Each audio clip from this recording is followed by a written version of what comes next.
द्वितीय अध्याय। जय माँ। ओम मध्यम चरित्र के विष्णु ऋषि महालक्ष्मी देवता उत्कृष्ण छंद शाकंभरी शक्ति दुर्गा बीज वायु तत्व और अर्जु वेद स्वरूप है। श्री महालक्ष्मी की प्रसन्नता के लिए मध्यम चरित्र के पाठ में इसका विनियोग है। मैं कमल के आसन पर बैठी प्रसन्न मुख वाली महिषासुरमर्दिनी भगवती महालक्ष्मी का भजन करता हूँ, जो अपने हाथों में अक्षमाला फरसा गदा बाण वज्र पद धनुष कुंडिका दंड शक्ति खड्ग ढाल शंख घंटा मधुपात्र शूलपाश और चक्र धारण करती हैं। ऋषि कहते हैं, पूर्व काल में देवताओं और असुरों में पूरे 100 वर्षों तक घोर संग्राम हुआ। असुरों के स्वामी महिषासुर था और देवताओं के नायक इंद्र थे। उस युद्ध में देवताओं की सेना को महाबली असुरों से परास्त हो गई। संपूर्ण देवताओं को जीतकर महिषासुर इंद्र बन बैठा।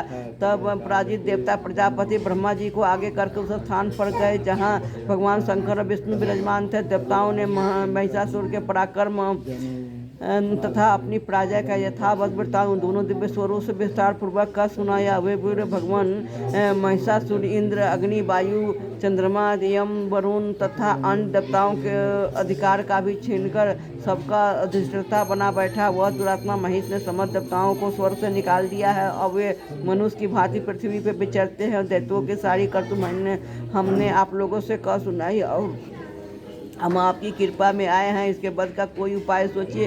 इस प्रकार देवताओं के वचन सुनकर भगवान विष्णु और शिव ने दैत्यों पर बड़ा क्रोध किया। उनकी भौहें तन गई और मुंह टेढ़ा हो गया। तब अत्यंत क्रोध में भरे हुए चक्रपाणी श्री विष्णु के मुख से एक महान तेज प्रकट हुआ, जो इस प्रकार ब्रह्मा शंकर आदि तथा अंत आदि अन्याय देवताओं के शरीर से भी बड़ा भारी तेज निकला। वह सब मिलकर एक हो गया। महान तेज का वह पुंज जाजलमान पर्वत सा जान पड़ा। देवताओं ने देखा कि वहाँ उसकी ज्वालाएं संपूर्ण दिशाओं में व्याप्त हो रही थी। संपूर्ण देवताओं के शरीर से प्रकट हुए तेज की कहीं तुलना नहीं थी। एकत्रित होने पर वह एक नारी के रूप में परिणित हो गया और अपने प्रकाश से तीनों लोकों में व्याप्त जान पड़ा। भगवान शंकर का जो तेज था उससे उस देवी का मुख प्रकट हुआ। यमराज के तेज से उसके सिर में बाल निकल आया। श्री विष्णु भगवान के तेज को उसकी भुजाएं उत्पन्न हुई। चंद्रमा के तेज से दोनों स्तरों का और इंद्र के तेज से मध्यभाग कटी प्रदेश का प्रादुर्भाव हुआ। वरुण के तेज से जंघा और पिंडली तथा पृथ्वी के तेज से निस्तम भाग प्रकट हुआ। ब्रह्मा के तेज से दोनों चरण और सूर्य के तेज से उनकी अंगुलियां हुई। वसुओं के तेज से हाथों की अंगुलियां, कुबेर के तेज से नासिका प्रकट हुई। उस देवी ने के दांत प्रजापति के तेज से और नेत्र तीनों नेत्र अग्नि के तेज से प्रकट हुए थे। उनकी भौहें संध्या और कान वायु के तेज से उत्पन्न हुए थे। इस प्रकार अन्याय देवताओं के तेज से उस कल्याणमयी देवी का आविर्भाव हुआ था। तदंतर समस्त देवताओं के तेज पुंज से प्रकट हुई देवी को देखकर महिषासुर से सताए हुए देवता बहुत प्रसन्न हुए। पिनाकधारी भगवान शंकर ने अपने शूल से एक शूल निकालकर उन्हें दिया। फिर भगवान विष्णु ने भी अपने चक्र से चक्र उत्पन्न करके भगवती को अर्पण किया। वरुण ने भी शंख भेंट किया। अग्नि ने भी शक्ति दी और वायु ने भी धनुष और बाण से भरे हुए 2 तरकस प्रदान किए। सहस्त्र नेत्रों वाले दैत्यराज इंद्र ने अपने वज्र उत्पन्न करके दिया और रावत हाथी से उतरकर एक घंटा भी प्रदान किया। यमराज ने काल दंड से दंड, वरुण ने पास, प्रजापति ने स्फटिका की माला तथा ब्रह्मा जी ने कमंडलू भेंट किया। सूर्य ने देवी के समस्त रोमकूपों में अपनी किरणों का तेज भर दिया। काल ने उन्हें चमकती हुई ढाल तलवार दी और क्षीर समुद्र ने उज्ज्वल हार कभी न जीर्ण होने वाले 2 दिव्य वस्त्र भेंट किए। साथ ही उन्होंने दिव्य चूड़ामणि, 2 कुंडल, 2 कड़े उज्ज्वल और चंद सपाइयों के पहनने के लिए, दोनों चरणों के लिए निर्मल नुपुर, गले के सुंदर हंसली और सब अंगुलियों में पहनने के लिए रत्नों की बनी अंगूठियां दी। विश्वकर्मा ने उन्हें अत्यंत निर्मल फरसा भेंट किया।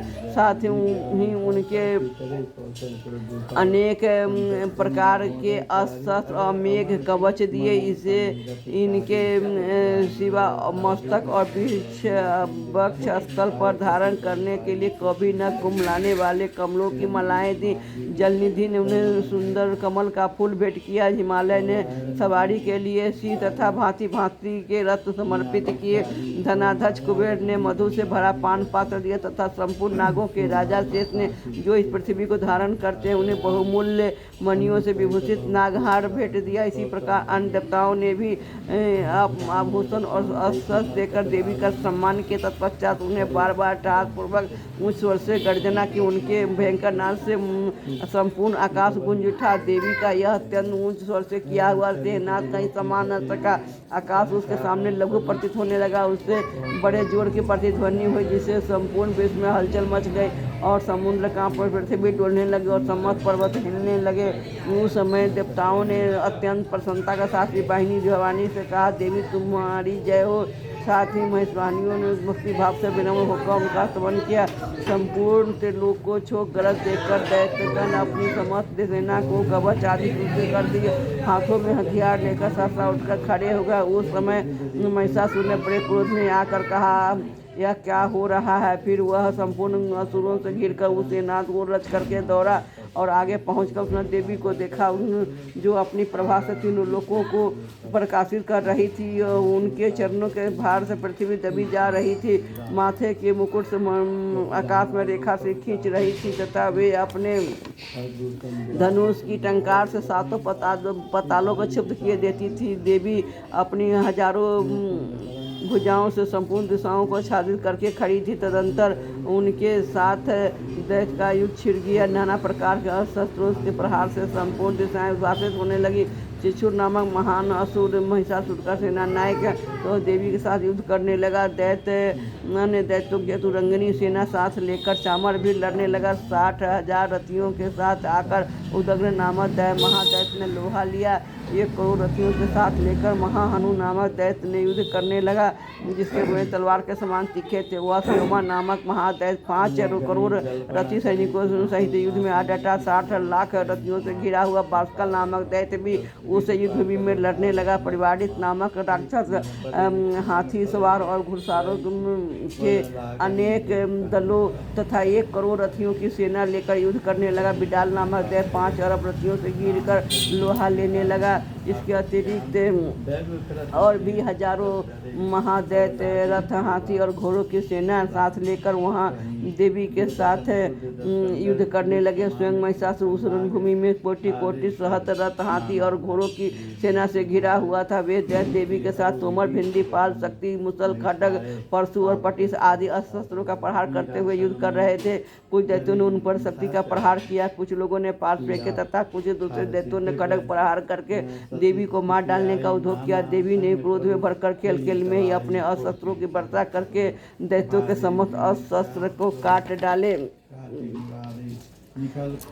उनके मुख पर परिश्रम का थकावट का रंच मात्र भी चिन्ह नहीं था। देवता और ऋषि उनकी स्तुति करते थे। वे भगवती परमेश्वरी दैत्यों के शरीर पर शस्त्रों की वर्षा करती रही। देवी का वाहन शिव भी क्रोध में भरकर गर्दन के बालों को हिलाता हुआ असुरों की सेना में इस प्रकार विचरने लगा, मानो वनों में दनावल फैल रहा हो। रणभूमि में दैत्यों के साथ युद्ध करती हुई अंबिका देवी ने जितने ही निश्वास छोड़े हुए सब भी तत्काल सैकड़ों हजारों गणों के रूप में प्रकट हो गए। परशु, भिंडी, पाल, खड्ग तथा पटिश आदि अस्त्रों द्वारा असुरों का सामना करने लगे। देवी की शक्ति से बढ़े हुए उन गण असुरों का नाश करते हुए नगारा और शंख आदि बाजे बजाने लगे। उस संग्राम महोत्सव में कितने ही गण मृदंग बजा रहे थे। अनंतर देवी ने त्रिशूल से, गदा से, शक्ति की वर्षा से और खड्ग आदि सैकड़ों महादैत्यों का संहार कर डाला। कितने को घंटे के भयंकर नाद से मूर्छित हो को मार गिराया। बहुतरे दैत्यों को पास से बांध धरती पर घसीटा। कितने ही दैत्य उनकी तीखी धार वाली तलवार से के मार से 2-2 टुकड़े हो गए। कितने ही गदा की चोट से घायल हो धरती पर सो गए। कितने ही मुसल की मार से अत्यंत आहत होकर रक्त बमन करने लगे। कुछ दैत्य शूल से उसकी छाती फट जाने के कारण पृथ्वी पर ढेर हो गए।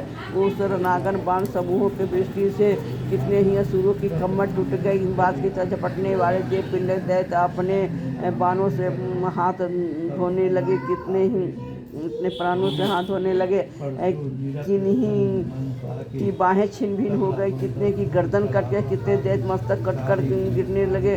कुछ लोगों के शरीर मध्य भाग से विदीर्ण हो गए तथा कितने ही महादैत की जांघें कट जाने से पृथ्वी पर गिर पड़े। कितने ही देवी के ने एक बाँह, एक पैर और एक नेत्र वाले करके 2 टुकड़ों में चीर डाला। कितने ही दैत मस्तक कट जाने पर गिर कर फिर उठ जाते और केवल धड़ के रूप में अच्छे अच्छे हथियार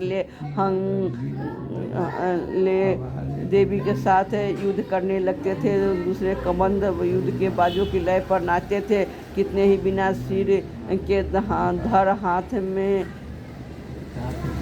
हाथों में खड्ग, शक्ति और रिष्टि लिए दौड़ते थे तथा दूसरे महादैत ठहरो यह कहते हुए देवी को युद्ध के लिए ललकारते थे। जहाँ घोर संग्राम हुआ था वहाँ की धरती देवी के गिराए हुए रथ, हाथी, घोड़े, असुरों की लाशों से ऐसी फट गई थी कि वहाँ चलना फिरना संभव हो गया था। दैत्यों की सेना में हाथी, घोड़े और असुरों के शरीर से इतनी अधिक मात्रा में रक्तपात हुआ था। थोड़ी देर में ही वहाँ खून के बड़ी बड़ी नदियाँ बहने लगी। जगदम्बा ने असुरों की विशाल सेना को क्षण भर में नष्ट कर दिया। ठीक उसी तरह जैसे तीन और काठ के भारी ढेर को आग कुछ ही क्षणों में भस्म कर देती है और सिंह भी गर्दन के बालों को हिला हिला कर जोर जोर से गर्जना करता हो दैत्यों के शरीर से मानो उनके प्राण चुने लेता था। वहाँ देवी के गणों ने भी उन महादैत्यों के साथ ऐसा युद्ध किया जिससे आकाश में खड़े हुए देवतागण उन पर संतुष्ट हुए और फूल बरसाने लगे। इस प्रकार मार्कंडेय पुराण सर्वाणी मनमंत्र कथा के अंतर्गत देवी महात्म्य में महिषासुर सेना का वध नामक दूसरा अध्याय पूरा हुआ। जय मां।